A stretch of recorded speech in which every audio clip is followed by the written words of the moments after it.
So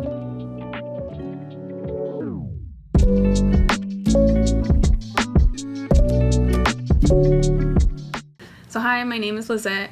I am a graphic design major, and I'm currently a third year. I also am working on a minor in marketing, and my affiliation with South Korea is that I will be studying abroad next spring at Kookmin University.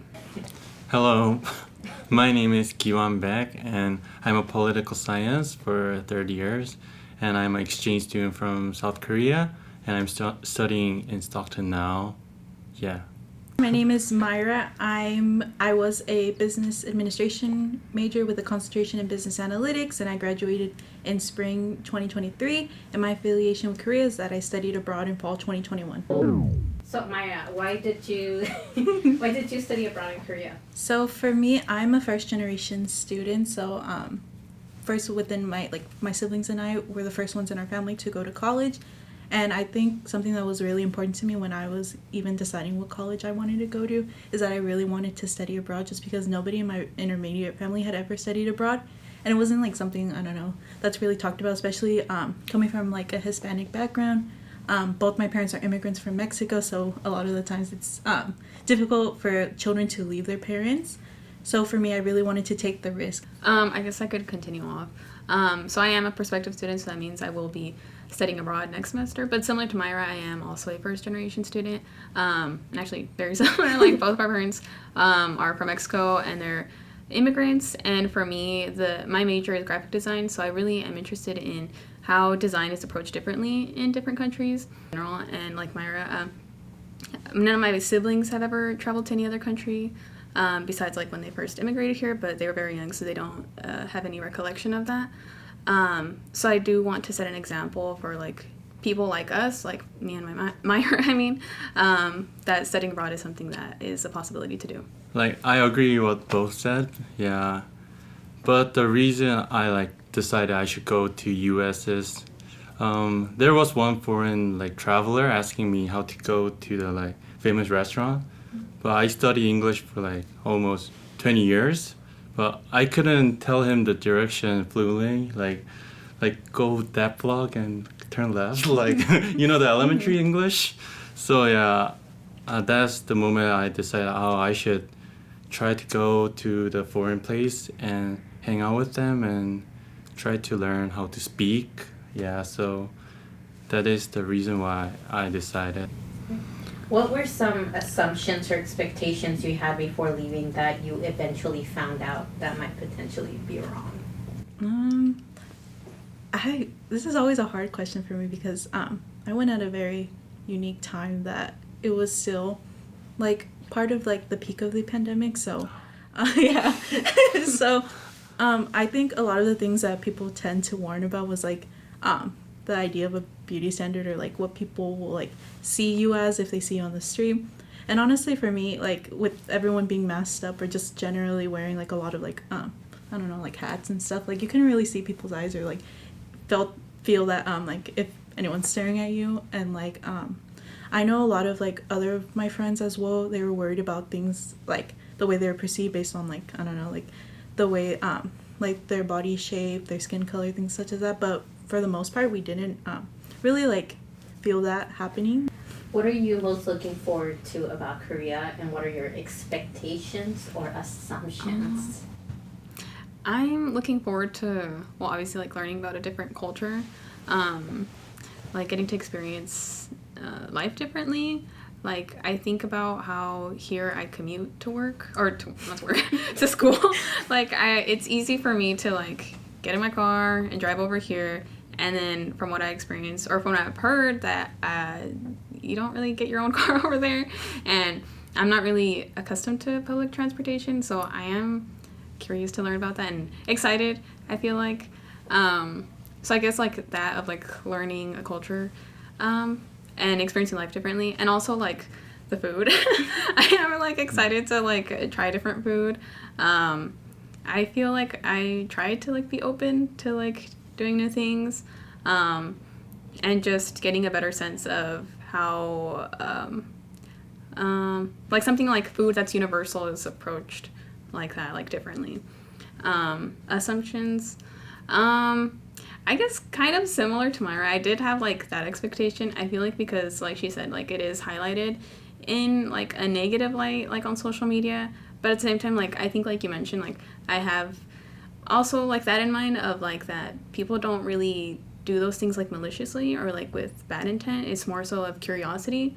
And I think like someone like myself, like I'm obviously like a tanner skin person. It's easier to like like think about that in a negative light. But sorry, my point went over my head. But I guess my point is that I'm prepared for like any like assumption about me. And I've come to understand that it's not in a bad way. Yeah, I think like sometimes it's a good I want to say good experience, but like it's a good opportunity to educate someone, just because there's an opportunity for learning both ways, because like you said, like people sometimes they don't mean it maliciously. That's just a part of the culture. It's something that's ingrained within a culture. So like it's like learning both ways, you know, being like, hey, like this is how I approach that, and then this is how you approach it. And it's a good way to learn both ways. Yeah. So, can you talk about the expectations that they mentioned? Do you think their assumptions are correct? Yeah, I kind of agree that the norm of Koreans is, what she said before, but for my personal experience, I never saw someone like talk to the foreign people about that. Yeah, it can happen, but I think like, you know, like every people in a country can't be nice.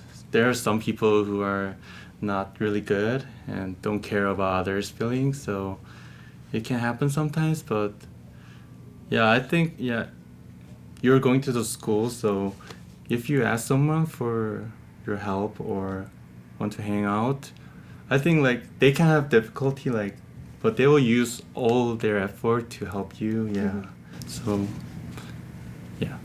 What are some tips and advice that you can give to Lisette as she prepares for this next step?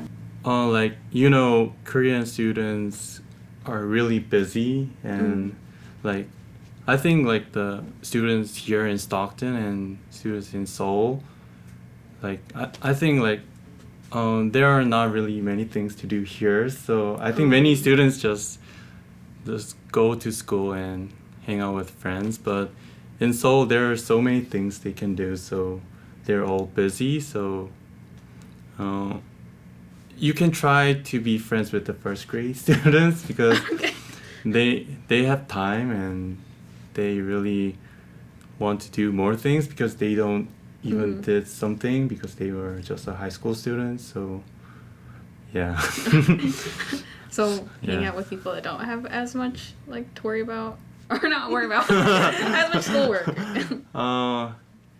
Yeah, and there are, like in my school there are so many programs for international students, so yeah, you can apply for that. Yeah, there will be students for that. Yeah. Do you have any tips for just navigating the city of Seoul? With public transportation, if you have a card, you can ride a bus or a subway maximum 3 times, paying $1. Oh wow. Yeah.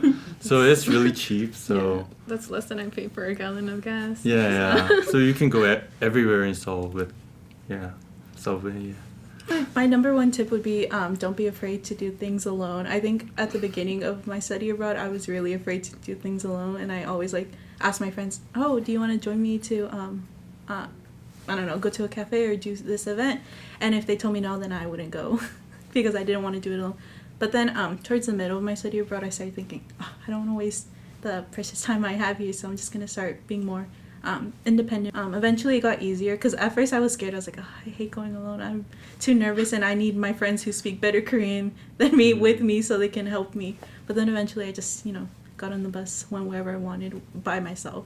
And once you have like that kind of like mentality, then it's much more enjoyable, because not only do you have to you don't have to rely on someone else to go places with you, but just in general, just it teaches you a newfound level of like independence, of like not caring what others think about you, and also just, I don't know, like the nice idea of being the main character in your own story, and just being on the bus alone with your earphones plugged in, listening to your favorite music, and just going wherever you wanted without having to consult others.